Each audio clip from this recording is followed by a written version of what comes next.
সম্মান জানাতে পারবো। এটা কঠিন কঠিন কাজ, কঠিন দায়িত্ব আমার জন্য, কিন্তু আমি আসলে জানি কিভাবে করতে পারবো। আমাকে আরো বই লিখতে হবে, আর যেসব আনন্দ, যেসব ভালোবাসা আমি বাংলাদেশে পেয়েছি সেটা আমি ফেরত দিতে চাই আমার নিজের গবেষণার মাধ্যমে।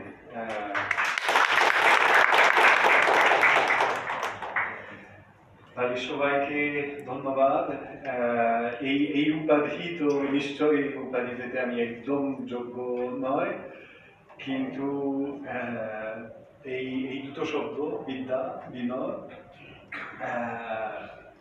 নিশ্চয় আমি যখন আমার নিজের অভিজ্ঞতা, মানে এই গবেষণা চর্চার যে অভিজ্ঞতা